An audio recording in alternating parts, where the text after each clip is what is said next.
razão, Jesus, de tudo és, o amor de Deus Pai, glória sem fim. Graça e a paz, irmãos. Mais uma vez estamos aqui começando nosso momento de estudo bíblico nessa quarta-feira. É muito bom saber que você está aqui conosco, participando. É muito gratificante, né? Quando nós, como povo de Deus, temos a oportunidade e a liberdade de estudarmos a palavra de Deus, crescermos em conhecimento e vivermos para a glória de Deus, né? Então nós vamos começar esse momento com uma oração, rendendo todo o nosso coração na presença do Senhor. Oremos. Pai amado, mais uma vez nós nos colocamos diante de Ti. Agradecemos por Tua obra, Senhor, em nossa vida. Agradecemos pelo Teu amor para conosco. Agradecemos, ó Pai, porque Tu nos concedeste o Teu Espírito para habitar em nós e nos ensinar em todas as coisas. Pedimos, portanto, ó Pai, que Tu derrames mais e mais do Teu Espírito para iluminar os nossos olhos, iluminar, Senhor, o nosso coração, preparar, Senhor, a nossa vida e todo o nosso ser para a recepção da Sua palavra e abrir o nosso entendimento para a compreensão da Tua palavra, para que pela compreensão da Tua palavra nós possamos, ó Pai, viver de forma digna do Teu Evangelho, de forma digna do Teu agrado, vivermos para o Teu louvor, sempre em ações de graças. Recebe, ó Pai, os nossos louvores, ouça os nossos clamores e ensina-nos mediante o Teu Espírito.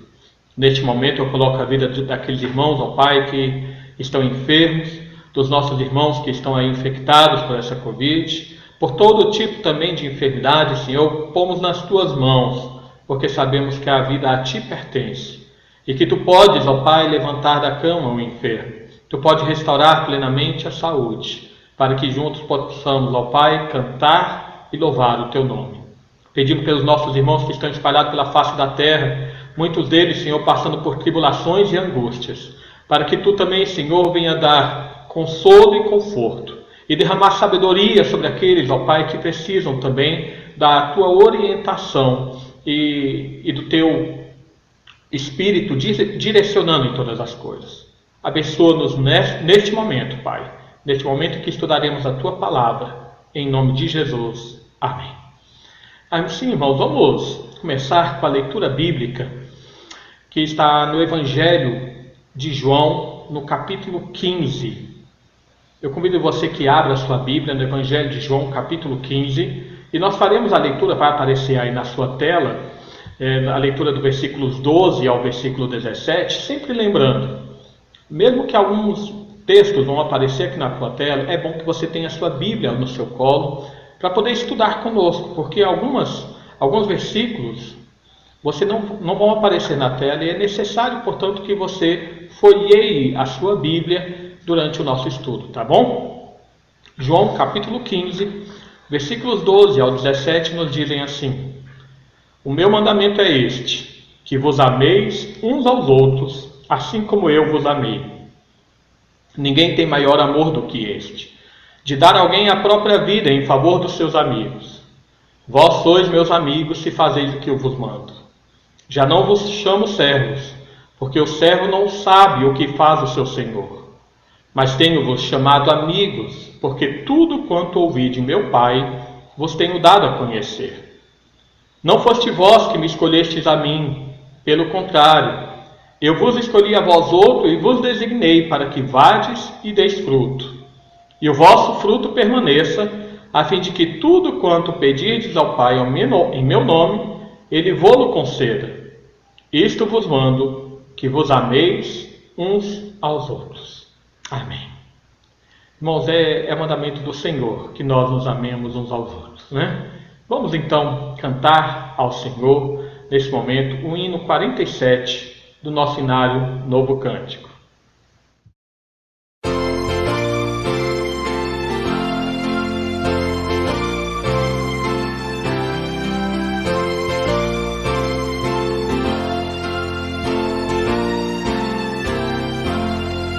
Louvamos-te, ó Deus, pelo dom de Jesus, que por nós fez.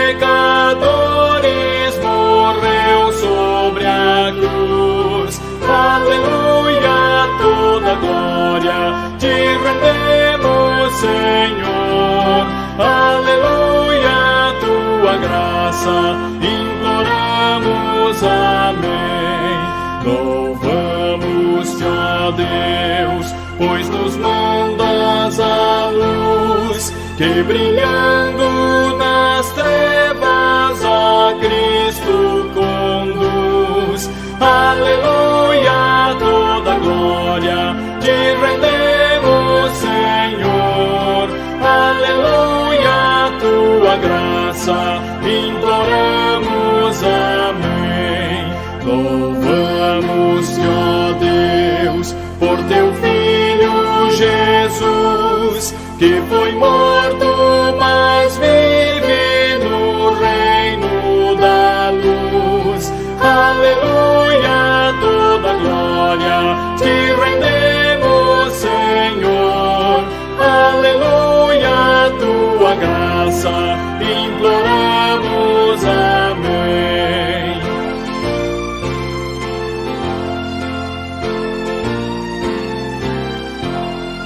Louvamos-te, ó Deus, e rogamos, Senhor, dá-nos sempre sentir teu poder, teu amor. Aleluia, toda glória te rendemos, Senhor. Aleluia, tua graça imploramos, amém.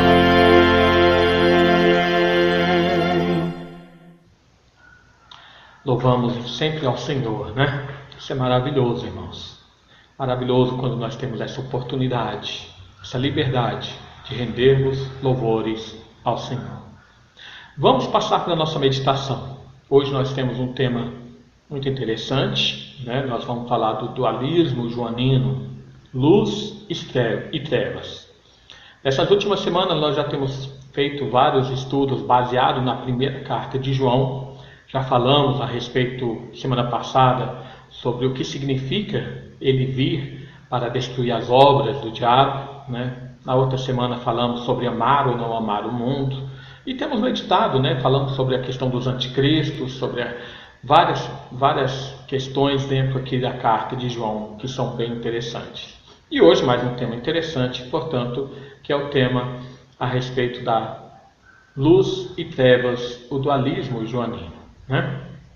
Então, irmãos, eu convido você que abra a sua Bíblia em 1 João capítulo 1, versículos 5 a 7.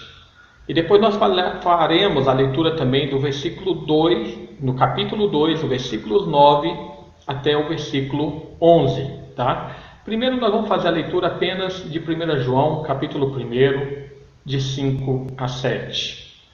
A palavra de Deus nos diz assim: Ora, a mensagem que da parte dele temos ouvido e vos anunciamos é esta: que Deus é luz, e não há nele treva nenhuma. Se dissermos que mantemos comunhão com ele, e andarmos nas trevas, mentimos e não praticamos a verdade. Se, porém, andarmos na luz, como ele está na luz, mantemos comunhão uns com os outros, e o sangue de Jesus, seu Filho, nos purifica de todo o pecado. Amém. Então, irmãos, o nosso estudo hoje vai falar a respeito aí dessa dualidade joanina, né, da luz e das trevas. Só para a gente entender, para a gente poder entrar então no assunto, nós temos que entender o contexto da carta. Como nós já temos visto nas semanas anteriores, os irmãos vão apenas se lembrar, que nessa carta a gente percebe uma preocupação do apóstolo João com a caminhada dos crentes. São dois temas principais dessa carta. Ele fala da comunhão dos crentes com Deus e da comunhão dos crentes uns com os outros, né? Então, o tema principal é comunhão, que se subdivide em duas partes: comunhão com Deus e a comunhão uns com os outros. Dentro desses temas, uma das preocupações de João era advertir a igreja contra essas heresias que eram pregadas e divulgadas pelos falsos profetas e anticristos, que foi o que nós temos estudado mais nessas últimas semanas, né? Principalmente no capítulo 2, versículo 18 a 29, capítulo 4, de 1 a 6, porque essas heresias, esses falsos ensinos, que eram perigosos para que a igreja entrasse, acabaria atrapalhando aquela comunhão dos crentes com Deus. Aprendendo coisas erradas a respeito de Deus, eles adorariam a Deus e serviriam a Deus de forma errada. Essa é a importância, portanto, de entender a Bíblia da forma correta, porque Deus deseja ser adorado da forma que Ele nos ensinou, e não da forma que nós inventamos.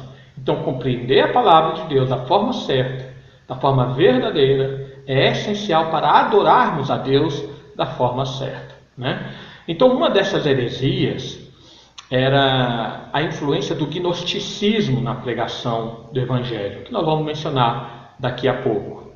Mas outra preocupação se referia à comunhão dos crentes um com o outro, onde o assunto principal de João nessa carta é falar sobre o amor que deve ser exercido nesse relacionamento cristão, a necessidade dos crentes se amarem uns aos outros, né? Então, irmãos, vamos falar sobre o dualismo grego e cristão. Uma das características aqui do apóstolo João, que é tanto característica no seu evangelho quanto aqui na sua primeira carta, é isso que nós chamamos de dualismo joanino. Talvez você fale, mas o que é dualismo? Está aqui, uma definição do dualismo é o seguinte: dualismo é um conceito religioso e filosófico que admite a coexistência de dois princípios necessários, de duas posições ou de duas realidades contrárias entre si, como o espírito e a matéria, corpo e alma, o bem e o mal, e que estejam um e outro em eterno conflito. Então, no mundo grego, esse conceito era muito comum e principalmente era usado no aspecto da filosofia. Um dos grupos que tinha muita influência em relação a essa questão do dualismo era um grupo chamado dos gnósticos. Os gnósticos, eles acreditavam que Deus era luz, mas o mundo material visível era o reino das trevas. Tem uma variada de explicações a respeito do gnosticismo. Estou sendo bem superficial aqui, bem básico, tá, na explicação a respeito do gnosticismo. Mas é que no pensamento deles, o caminho da salvação consistia em obter a gnose. Gnose significa o conhecimento, né? O que não era simplesmente ter um apreendimento intelectual, não era simplesmente aprender coisas, mas era ter uma contínua experiência mística de conhecimento, né? Através do qual, com esse crescimento do conhecimento, a alma do homem poderia então escapar dessa escravidão das trevas e, ao morrer então, voar para o mundo da luz. Então, para eles, de uma forma bem genérica, para os gnósticos, tudo que era físico, tudo que é material era ruim. Todo pecado habitaria na carne. Tudo que é matéria é ruim. Mas tudo que é espiritual era essencialmente bom e puro. Esse era o conceito do gnosticismo. Então, o mundo inteiro, para eles, pertence a esse reino das trevas. Mas o mundo de cima, o mundo espiritual, é do reino da luz. Então, a salvação da alma, no conceito gnóstico, acontecia quando o espírito puro se libertava dessa matéria, desse corpo impuro e mau, que pertence às trevas, né? E então esse espírito puro se dirigia e voava para o reino da luz. E aí você fala, mas isso é uma coisa passada, né? É um conceito passado. Irmão, se você acha que isso ficou no passado, que não existe hoje em dia, você está muito enganado. Provavelmente, dependendo da cidade onde você mora, mas aqui em Brasília, às vezes quando a gente passa, principalmente ali pelo Plano Piloto, né, em algumas ruas de Taguatinga Centro e tal coisa, a gente vê algumas pessoas divulgando o chamado curso de gnoses, né? O curso de gnoses é mais ou menos isso aqui. Você já deve ter visto isso aí. Tem na internet, tem também aí nas ruas, né? É um curso de iniciação a gnoses, né? Alguns dos temas que eles falam: filosofia, meditação, magia, alquimia, metafísica, antropologia, mitologia, autoconhecimento dos chakras, né? O despertar da consciência, as ciências dos sonhos lúcidos, né? Onde a intenção deles é que você possa aprender e despertar a sua consciência espiritual. Isso é o chamado gnosticismo da atualidade. Inclusive, próximo ali aos nossos irmãos que moram abaixo do Rio Verde, ali na fazenda baixa do Rio Verde, né? Existe um centro lá que é um centro gnóstico, onde as pessoas passam o fim de semana ali aprendendo, meditando, exercitando essa questão do autoconhecimento para purificar a alma, para que ao fim da vida, então, quando o corpo morrer, a alma seja livre e vá para o reino da luz. Mas veja que, diferentemente do gnosticismo grego, João ele usa a linguagem dualística não no sentido desse conflito entre o físico versus o espiritual. Para João, o dualismo tem mais um sentido ético, né? João sabe e ele proclama que a salvação ela está na fé do Filho de Deus e não no conhecimento místico ou numa libertação do espírito do cárcere do corpo físico. Pois, como Paulo fala lá em 1 Coríntios capítulo 1, versículo 21, se a sabedoria fosse a libertação, fosse a chave para a salvação, o mundo estaria perdido, porque a sabedoria desse mundo, ela não pôde conhecer Deus por si mesma. Paulo fala em 1 Coríntios 1, 21. Então, essa exposição de João contra os gnósticos é claro de se perceber dentro da sua carta, principalmente quando lá no capítulo 4, versículo 2 e 3, ele fala a respeito do reconhecimento dos falsos profetas, dos falsos mestres, dos anticristos. Ele fala, nisto reconheceis o Espírito de Deus. Todo espírito que confessa que Jesus Cristo veio em carne é de Deus, e todo espírito que não confessa Jesus não procede de Deus. Nós já tivemos esse estudo algumas semanas atrás, quando nós falamos sobre discernimento de espírito, né? Mas como assim? Como é que João ele demonstra essa oposição contra os gnósticos? É porque os gnósticos eles creem que toda matéria é ruim e que, portanto, Jesus não veio em carne, porque senão ele teria vindo num cárcere ruim, ele teria habitado nas trevas, né? Então, para eles, Jesus não se encarnou, não nasceu. Jesus era apenas um espírito, apenas parecia uma pessoa. E ali na cruz apenas pareceu que ele morreu. Então, João ele fala que uma forma de discernir os verdadeiros pregadores dos falsos pregadores, principalmente em relação aos gnósticos da sua época, era que todo aquele que negasse o nascimento de Jesus, que negasse a encarnação de Jesus, era um falso mestre, era um falso pregador. E veja, embora João ele também use outros tipos de dualismo no seu evangelho, às vezes você vai ler o evangelho e vai ver ele falar sobre carne e espírito, né? Mundo de cima e o mundo de baixo, quando Jesus mesmo lá em João capítulo 3 ele fala é necessário nascer do alto, né? A gente vai analisar especificamente hoje as implicações e as aplicações a respeito desse dualismo que João fala sobre luz e trevas. No Evangelho de João, ele usa a palavra luz 23 vezes, enquanto a palavra trevas ele usa 7 vezes. Então, nem sempre o simples uso da palavra luz significa o sentido dessa dualidade, esse conflito de luz e trevas. Tanto é que tem muito mais luz do que trevas, né? Porque às vezes João usa o sentido de luz no sentido simples mesmo, né? Como a luz como do sol, em certo momento. Em várias vezes ele simplesmente cita a palavra de Jesus, eu sou a luz do mundo, não necessariamente num conflito com as trevas, mas eu sou a luz do mundo, né? Então, na verdade, dessas 23 vezes, apenas 5 apresenta essa questão do dualismo, luz e trevas. Está em João capítulo 1, versículo 5, João 3,19, João 8,12, e lá no capítulo 12, versículos 35 e 46. Mas já aqui na sua primeira carta, que é o nosso estudo de hoje, das 7 vezes em que João ele usa essa expressão luz, o dualismo está presente em todas. São 7 vezes falando de luz, também das trevas também.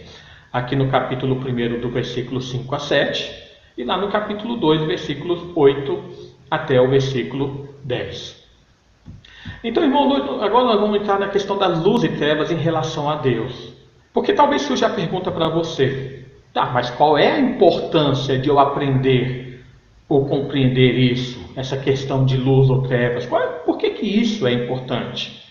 Irmãos, a melhor resposta é que a gente somente pode compreender o verdadeiro ensino se a gente entender como funciona a mente do nosso professor.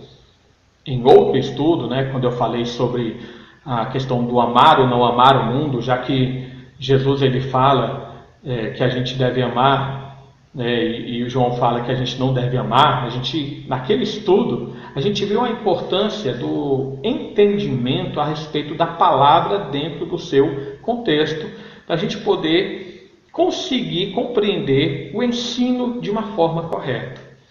E a mesma coisa acontece aqui.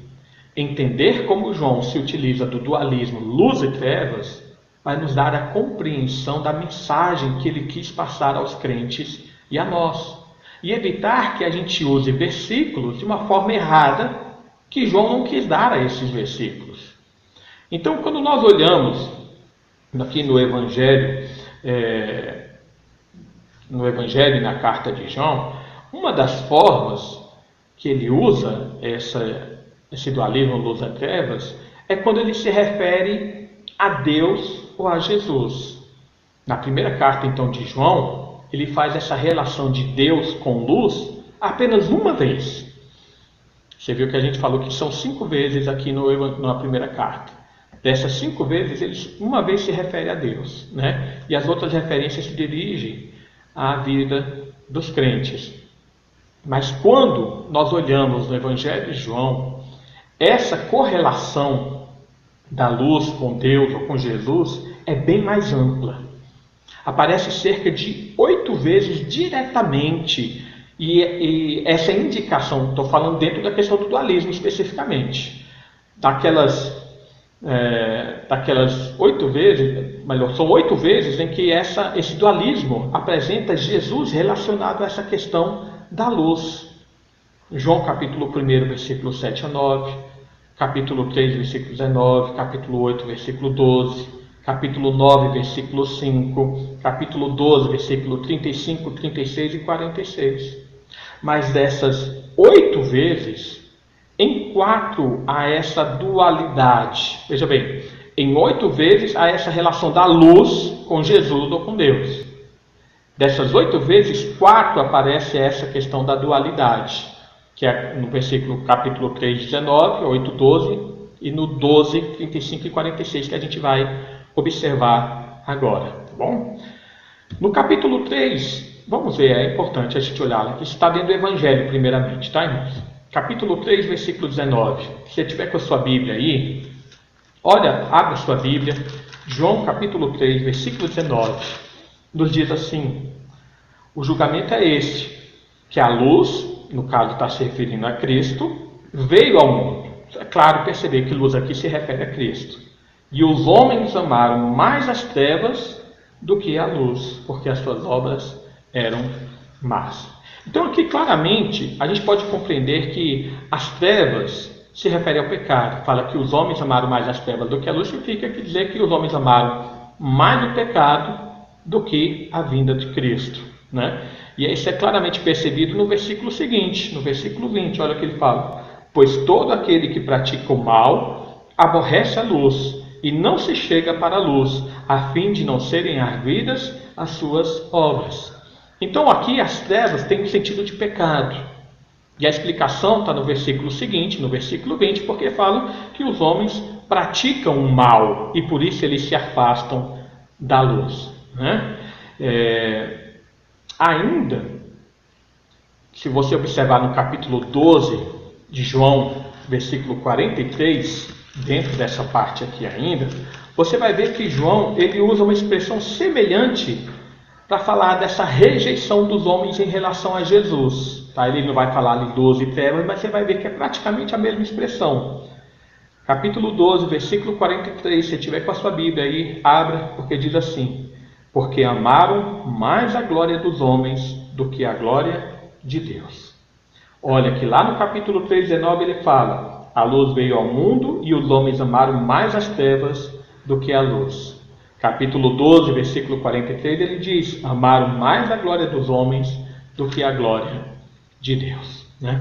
Então aqui dá para perceber claramente, a luz se refere a Cristo, que veio ao mundo, e os homens amaram mais as trevas, ou seja, amaram mais ficar no pecado, permanecer no pecado, do que a luz.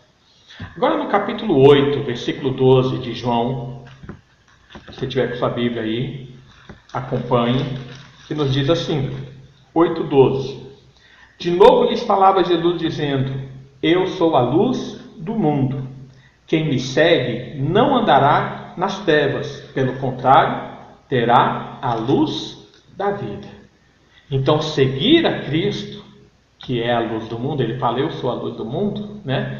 Significa não andar em trevas, ou seja, significa não andar no pecado, se afastar do pecado, e não ter uma perspectiva do juízo. Pelo contrário, ele terá a luz da vida, ou seja, ele terá a salvação, por causa da sua união com Cristo. Vamos lá no capítulo 12 de João, versículos 35 e versículo 36. Nós abrimos agora há pouco, no capítulo 12, mas no versículo 35 e versículo 36. Nos diz assim: respondeu-lhe Jesus: ainda por um pouco a luz está convosco. Jesus estava referindo a si mesmo, a luz do mundo, ele, né? Então ele continua: andai enquanto tendes a luz, para que as trevas não vos apanhem, e quem anda nas trevas não sabe para onde vai. Versículo 36. Enquanto tendes a luz, crede na luz, para que vos torneis filhos da luz. Jesus disse essas coisas e retirando-se ocultou-se deles. Então veja que aqui, né, dentro desses versículos, existe essa dualidade da luz e das trevas. Mas Jesus fala, ainda por um pouco a luz está convosco, ou seja, eu ainda estou aqui com vocês. Então andem comigo, para que as trevas não vos apanhem, né? Nesse sentido aqui, o sentido é muito claro, né? Porque ele fala, aproveitem o tempo que o Messias está com vocês, para ouvi-lo, para crer na sua mensagem, porque a rejeição da mensagem de Jesus deixa os homens sujeitos à escravidão do pecado, e o salário do pecado é a morte, né? É claramente fácil entender isso, né? Enquanto tendes a luz, crede na luz, para que vos torneis filhos da luz. E no versículo 35, né? Para que as trevas não vos apanhem. Então, andem, aproveitem esse tempo que Cristo está aí, recebam a sua mensagem, porque se rejeitar, as trevas vão te apanhar, ou seja, você está sob o domínio do pecado. Capítulo 12, aqui no versículo 46, Jesus fala: eu vim como luz para o mundo, a fim de que todo aquele que crê em mim não permaneça em trevas. Olha a dualidade, luz e trevas, né? Então o sentido aqui é claro, Jesus é a lei, a luz, e ele veio para ser a salvação daqueles que vivem nas trevas, daqueles que vivem no pecado, estão sob o domínio, portanto, da morte. Eu vim como a luz do mundo, a fim de que todo aquele que crê em mim não permaneça nas trevas, não permaneça no pecado. E por último, nosso texto, 1 João, capítulo 1, versículo 5. Veja bem, os 4 textos se referiam ao Evangelho, e agora nós vamos ver na nossa carta. O que é que João fala? É o único versículo que eu mencionei antes, né? O único versículo que João ele faz essa relação da luz com Deus aqui na sua carta. Ora, a mensagem que da parte dele temos ouvido e vos anunciamos é esta: que Deus é luz e não há nele treva nenhuma. Veja, irmãos, que o propósito de João é enfatizar que Deus é perfeitamente santo e completamente oposto ao pecado. Treva tem um sentido também de pecado aqui, né? Ou seja, ele é luz, Deus é luz, ele é perfeitamente santo e nele não há pecado nenhum, não existe treva nenhuma. Portanto, irmãos, quando essa dualidade da luz e trevas ela é descrita em relação a Deus, a Jesus, a gente percebe claramente que é para expressar uma completa oposição ou conflito entre essas duas existências. Jesus, como a luz celestial, ele veio ao mundo para quê? Para dispersar as trevas do pecado. Olha novamente não, abra sua Bíblia novamente, assim, lá em João, capítulo 1, no versículo 5. João, capítulo 1, versículo 5 diz assim: a luz resplandece nas trevas, e as trevas não prevaleceram contra ela. Vejam, esse versículo não tem essa questão tem essa questão da dualidade, né? E é para justamente demonstrar que Jesus ele veio ao mundo para fazer o quê? Para dispersar as trevas do pecado, para vencer o domínio do pecado. As trevas não prevaleceram contra ela, no sentido contra a luz, não puderam deter Jesus. Em 1 João, voltando lá na carta de João, capítulo 2, versículo 8, é o que ele fala: todavia vos escrevo um novo mandamento, aquilo que é verdadeiro nele e em vós, porque as trevas vão se dissipando e a verdadeira luz já brilha. Aqui a luz se refere ao Evangelho de Cristo. As trevas vão se dissipando por quê? Porque a luz está se espalhando. O conhecimento de Cristo vai preenchendo o mundo e as trevas não podem deter o avanço do Evangelho de Cristo. Lembra que Jesus falou, né, de que as portas do inferno não prevalecerão contra a minha igreja, né? É nesse sentido. E aí é interessante, irmãos, a gente observar também o conceito que Paulo faz disso.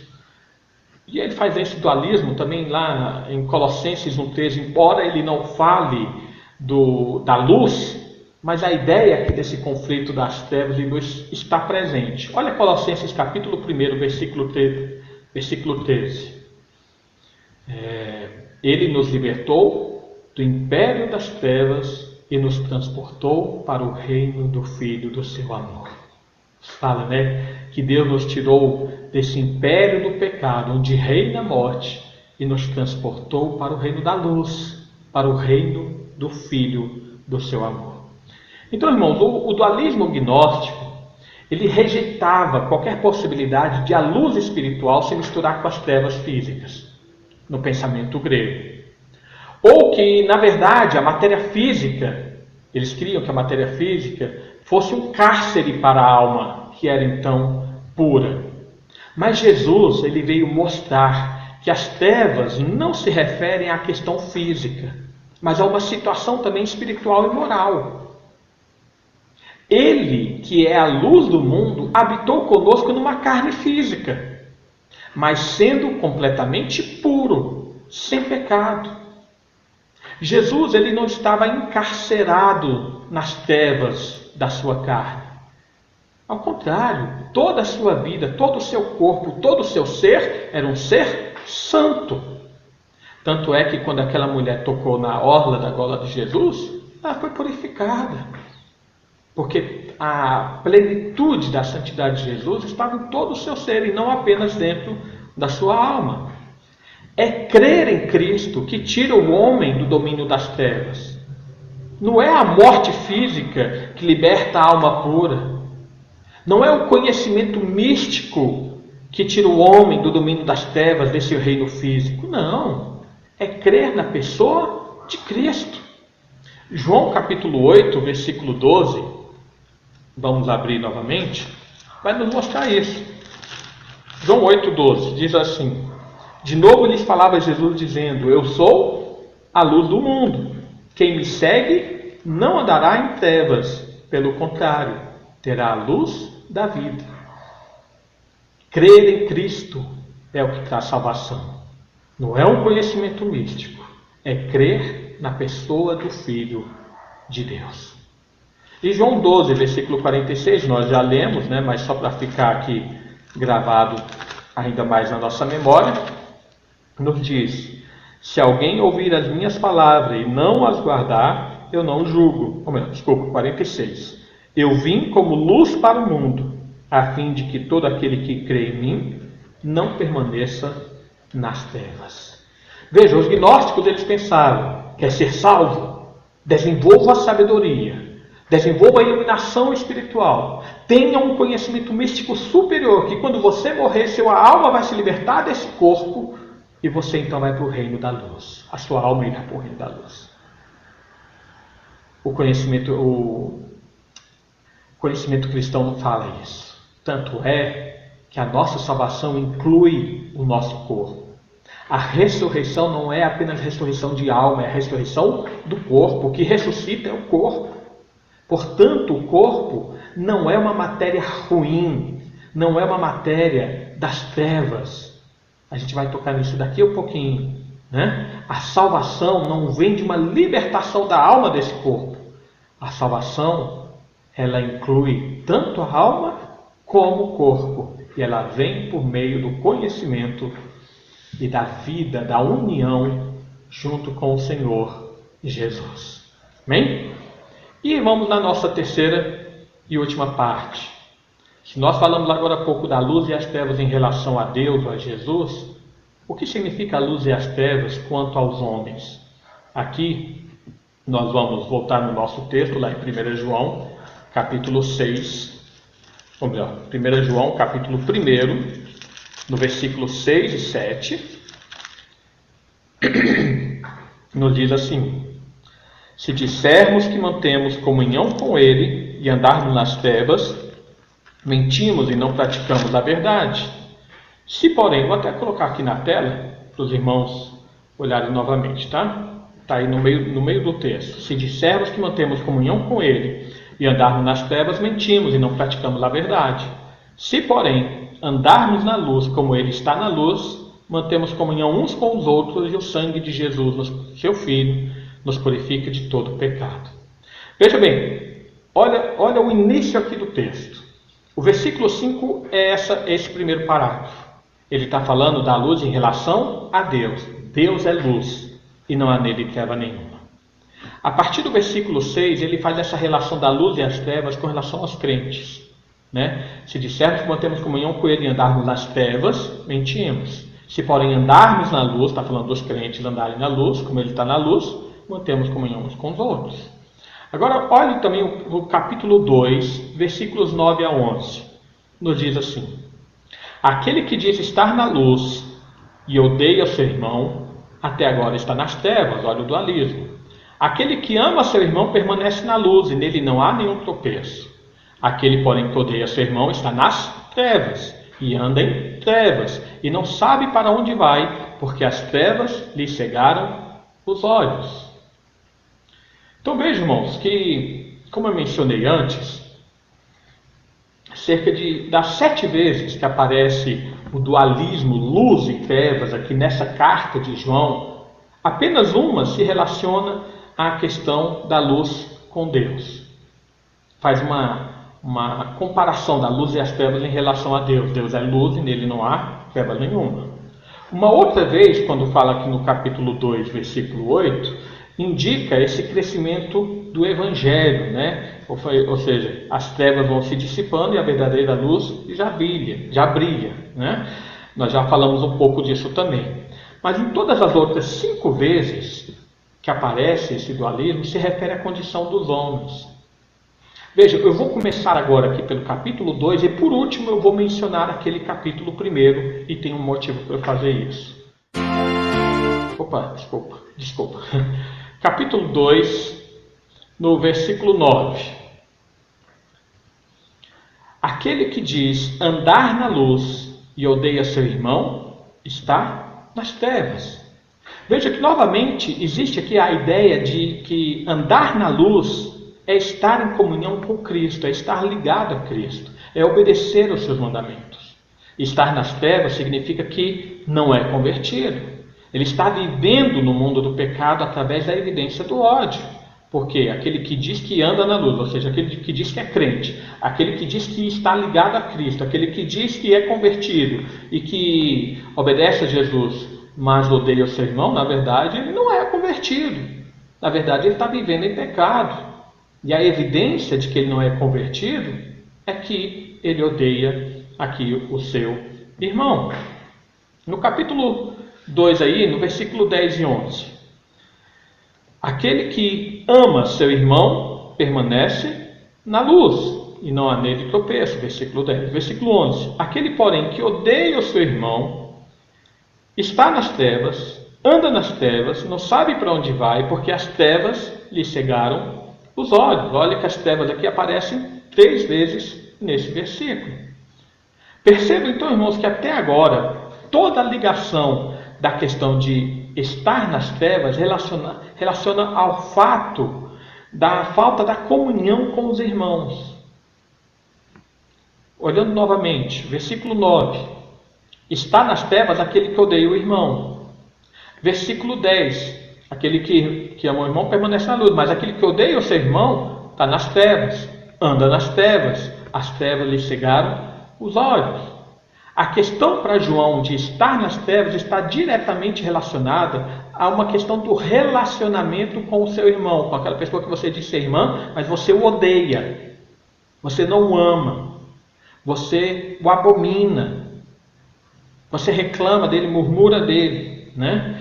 E eu deixei de propósito a primeira menção aqui do capítulo 1, versículos 6 e 7 fora, para colocar por último, porque é a única vez em que essa menção a respeito do irmão não aparece. Quer ver? Vamos ver. Capítulo 1, versículos 6 e 7. Se dissermos que mantemos comunhão com ele e andamos nas trevas, mentimos e não praticamos a verdade. Se, porém, andarmos na luz como ele está na luz, mantemos comunhão uns com os outros. E o sangue de Jesus, seu Filho, nos purifica de todo pecado. Se você observar, o versículo 6, ele fala, se a gente falar que tem comunhão com Deus, mas anda nas trevas, a gente está mentindo. Mas veja que ele não está falando nada sobre irmão. Ele não está falando sobre odiar o irmão aqui. Aí, lá no versículo 7, ele fala sobre andar na luz, né? Como ele está na luz, a gente mantém comunhão uns com os outros.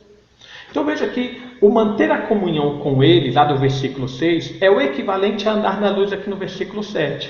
Se dissermos que temos comunhão com ele, ou seja, se dissermos que andamos na luz, né? Andar na luz é estar ligado a Cristo, obedecendo seus mandamentos, vivendo em santidade, né? Como ele está na luz. Andar na luz significa viver em comunhão, porque no versículo 7 ele fala, se andarmos na luz, mantemos comunhão um com os outros. Mas andar nas trevas, lá no versículo 6, significa estar mentindo de alguma forma. Viver de uma forma contrária àquilo que você disse. Porque ele fala, se dissermos que temos comunhão com ele, porém andarmos em trevas, nós estamos mentindo. Então andar nas trevas é estar mentindo de alguma forma. É mentir com relação àquilo que você está falando, que é ter comunhão com ele. Então veja, irmãos, que em que sentido então ele está querendo falar esse sentido de estar nas trevas? Veja que na verdade João ele coloca ele coloca esse simples fato aqui no início para depois ele expandir o conceito do que é estar nas trevas nos versículos seguintes que a gente viu no capítulo 2, versículo 9 a 11. Um outro texto que já está aí na sua tela, que vai ficar muito mais claro, é 1 João 4,20. Se alguém disser ama a Deus e odiar seu irmão, é mentiroso. Veja que aqui João ele fala a mesma coisa que ele falou no capítulo 1, versículos 6 e 7, mas sem usar o dualismo da luz e das trevas. Quer ver? Há uma profissão verbal. Lá ele fala, se dissermos que mantemos comunhão com ele. Aqui ele fala, se alguém disser, existe uma profissão verbal. Dizer, se alguém diz. O conteúdo da declaração, mantemos comunhão com ele, né? Ou andamos na luz. Se alguém disser, eu amo a Deus, é o mesmo conteúdo da declaração. A contradição, se dissermos que mantemos comunhão com ele, porém andamos nas trevas, e aqui, se dissermos que amamos a Deus e odiamos o irmão, a contradição é a mesma. E a declaração da situação real, lá ele fala, mentimos e não falamos a verdade. E aqui ele fala, é mentiroso. Lá ele fala, nós não praticamos a verdade. Então veja que o capítulo 4, versículo 20, é a mesma coisa que João fala no capítulo 1, versículo 6 e versículo 7 em correlação, mas de uma forma diferente, sem usar o dualismo aqui no capítulo 4, versículo 20. Portanto, irmãos, o uso do dualismo joanino de luz e trevas aqui nessa carta está diretamente ligado à questão da comunhão dos crentes. Estar em comunhão, estar na luz é uma condição do crente que vive em comunhão com Deus. e demonstra essa comunhão no relacionamento amoroso com os irmãos. Olha ainda no capítulo 4, no versículo 11. Se tiver com a sua Bíblia aí.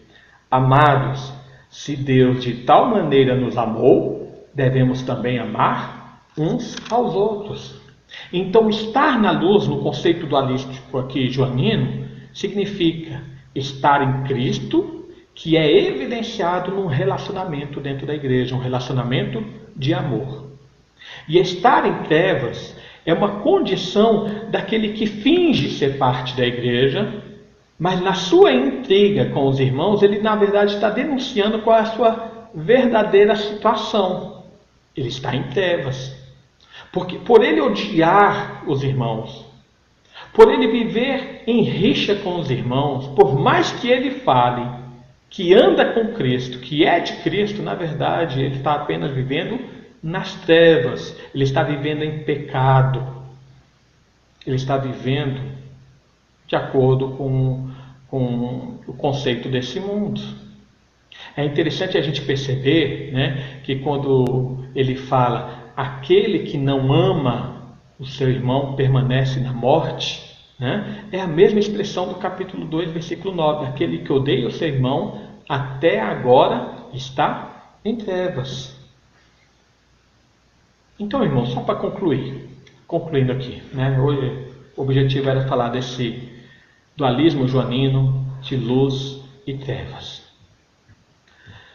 O dualismo grego, só antes de entrar aqui, o dualismo grego ele nunca foi aceito dentro da igreja cristã, da verdadeira igreja cristã. Surgiram pessoas dentro da igreja querendo espalhar essa ideia desse dualismo grego, dessa filosofia gnóstica, mas eles logo foram denunciados pelos próprios apóstolos como falsos profetas, como falsos mestres. Essas pessoas que não aceitavam, ou que divulgavam, na verdade, né, em que toda matéria é ruim e que o espírito é puro, que a libertação, portanto, vem desse aspecto da morte, da libertação da alma do corpo, os apóstolos falaram, são mentirosos, são anticristos. Essa ideia de que o reino físico é ruim, enquanto o reino espiritual é puro e santo, não expressa a verdade do Evangelho. Os próprios apóstolos denunciaram esse erro. Primeiramente porque, irmãos, todo o reino físico foi criado por um ser espiritual, foi criado por Deus. E quando Deus criou o reino espiritual, a primeira expressão dele foi o quê? Viu Deus que tudo era muito bom. Não existe no conceito bíblico de que a matéria é ruim e de que o espiritual é bom. Assim, a salvação, ela não vem pelo conhecimento, né? Só antes de falar aqui da salvação, né? A corrupção, quando a gente está falando aí a respeito da criação, né, que ela foi criada toda boa, a corrupção que afetou a criação, essa ação maligna no mundo físico, a gente sabe que ela entrou por causa do pecado de Adão. E como a gente sabe, não apenas a carne de Adão foi afetada pelo pecado, mas também foi afetada a sua alma, os seus desejos, as suas vontades. Todo ser de Adão foi afetado pelo pecado, e não apenas a sua carne, né? A gente entende isso de uma forma muito clara, biblicamente falando. Então a salvação, ela não vem pelo conhecimento, porque o próprio conhecimento humano também foi afetado pelo pecado. A gente vê isso quando Paulo fala lá em Romanos capítulo 1, 18 a 32, falando que os homens tiveram a oportunidade de conhecer a Deus através das coisas que foram criadas, mas eles rejeitaram o conhecimento de Deus. E por isso Deus os entregou a uma disposição reprovável. E como já mencionamos, 1 Coríntios também, capítulo 1, versículo 21, falando que pela sabedoria desse mundo, o mundo não conheceu a Deus. Então o conhecimento humano, por si mesmo, é incapaz de encontrar a salvação. Se não for um agir de Deus, não há como a sabedoria humana ser salva ou encontrar a salvação. Então, irmãos, nesse entendimento, a gente aprende que todo mundo, por causa da entrada do pecado no mundo, jazia em trevas. Não porque as coisas físicas em si elas sejam ruins, mas ela foi afetada pelo pecado, né? Então, o mundo jaz em trevas, mas Deus, ele enviou seu Filho Jesus como luz para o mundo, para através da sua obra dissipar as trevas e então trazer a salvação. Crer em Jesus, então, e na sua obra, é a obra da iluminação do Espírito Santo na nossa vida. E uma evidência dessa permanência da luz de Cristo se dá através do relacionamento que nós temos uns com os outros, dentro da igreja, dentro do corpo de Cristo. Quando João ele fala a respeito desse dualismo de luz ou trevas dentro da sua carta, o seu propósito é fazer essa diferença, essa confirmação, um tipo de confirmação. Lógico que existem vários outros, né? Ele está citando apenas um porque o seu objetivo naquela carta é falar de uma comunhão dentro da igreja. E aí ele vai demonstrar que confirmar a nossa salvação se faz através do nosso relacionamento dentro da igreja, quando nós amamos os nossos irmãos. Quando nós amamos, confessamos com a fé, confessamos com a nossa boca, melhor dizendo, que nós temos fé em Cristo, que cremos na sua obra, cremos na sua redenção, e então, por esse conhecimento, nós vivemos num ambiente abençoado dentro da igreja, um ambiente de amor. Isso confirma que estamos na luz. Mas se existem aqueles que estão dentro da igreja, que falam que confessam a Jesus, que falam que creem na obra da salvação, mas a vida dentro da igreja é uma vida de conflito, de rixas, de divisões e facções dentro da igreja, João fala, esse aí está nas trevas, porque a evidência da sua fé é que a sua fé é morta. Ele, na verdade, não crê em Cristo, porque o que ele faz dentro da igreja, destruindo relacionamentos, criando brigas e confusões, mostra que, na verdade, ele ainda não foi salvo.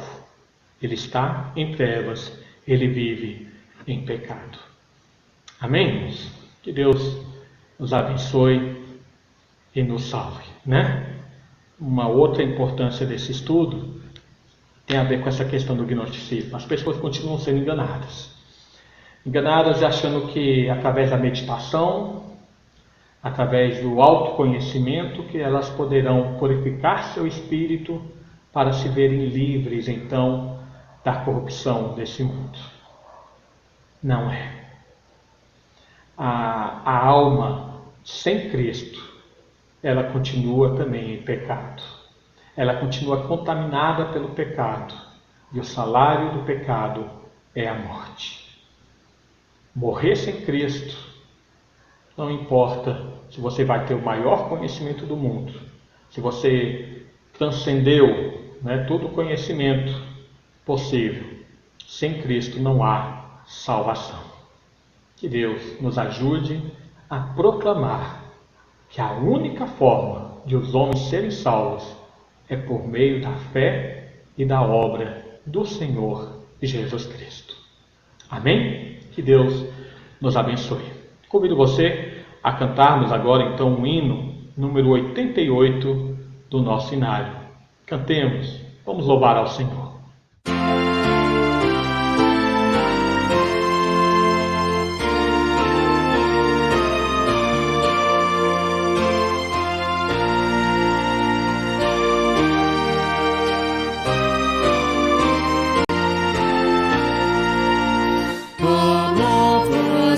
Senhor, ainda cintilante, não irromper a luz, almando Criador, e nem o ardente sol, rompendo no levante, trouxer a terra e ao mar a força fecundante.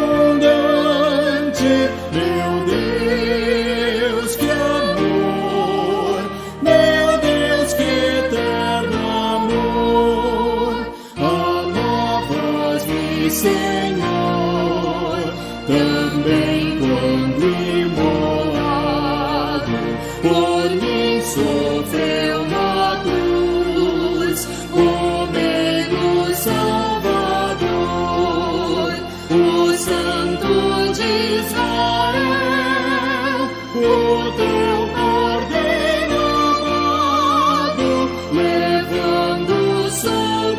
sim, a culpa do pecado. Meu Deus, que amor, meu Deus, que antigo amor.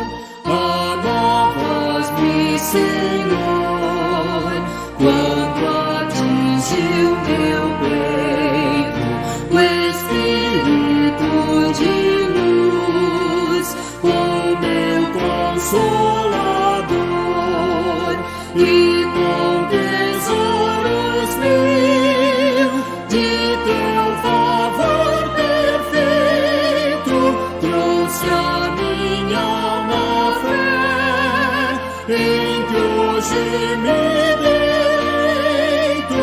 Meu Deus, que amor, meu Deus, que antigo amor.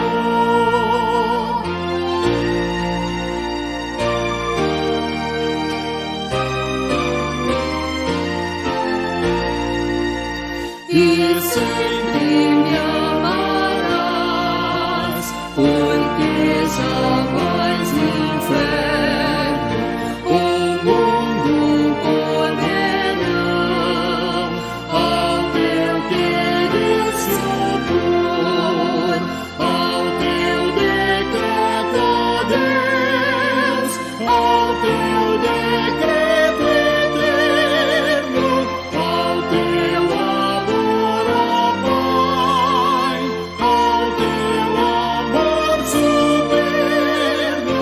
Meu Deus, que amor, é sempre todo amor.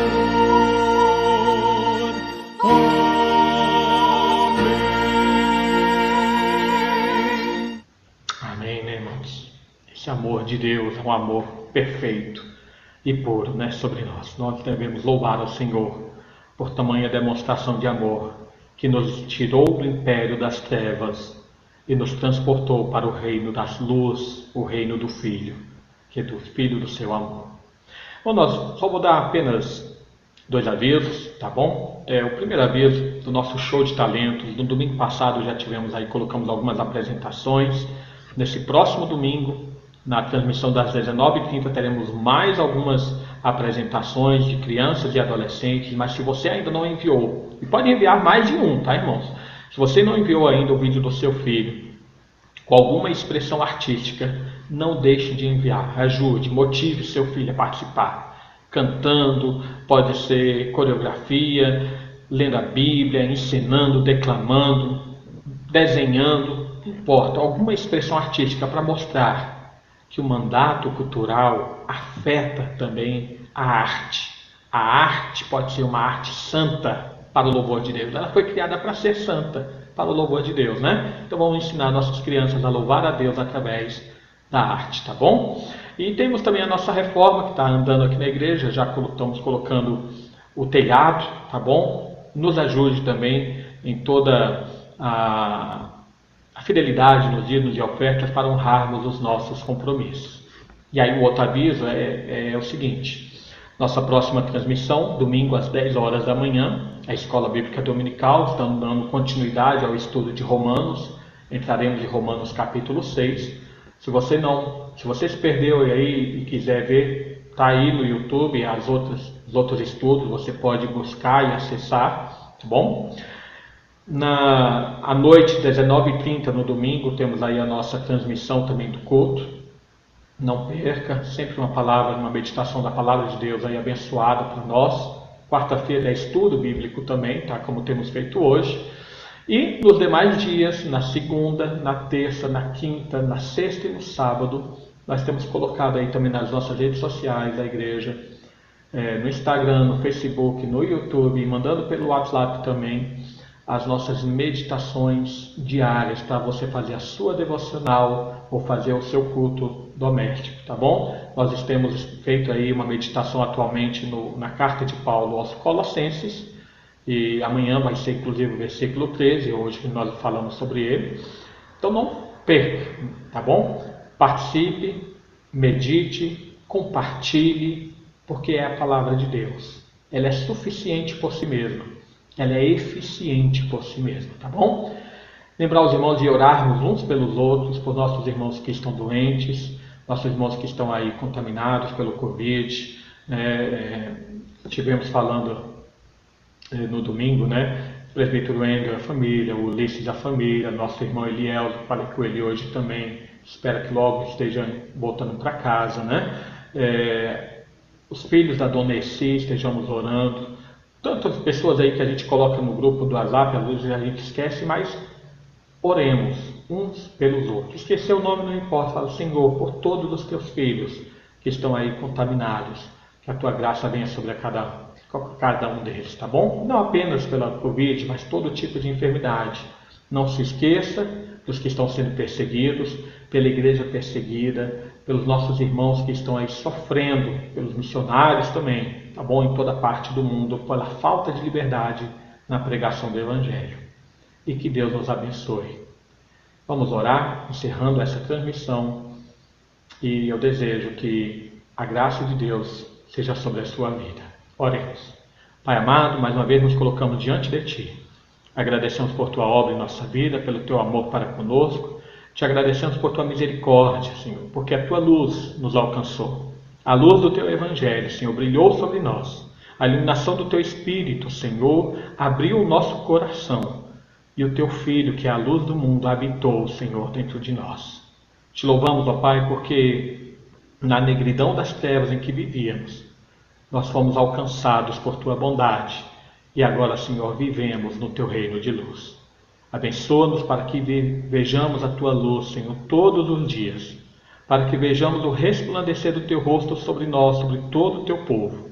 Pedimos a Tua misericórdia sobre aqueles irmãos que estão passando por enfermidade, aqueles irmãos que estão passando, Senhor, por tribulações, aqueles que estão necessitando, ó Senhor, da sabedoria sobre as suas vidas. Pedimos o Teu agir sobre a vida de cada um deles. E abençoa a Tua igreja, Pai. É o que nós pedimos em todas as partes do mundo. Em nome do Teu Filho Jesus, prepara-nos para o encontro com o Teu Filho. É em nome dele que nós pedimos. Amém e amém. Que Deus abençoe, que derrame sobre nós cada vez mais o Seu poder, da Sua misericórdia e da Sua graça. Um abraço a cada um dos irmãos.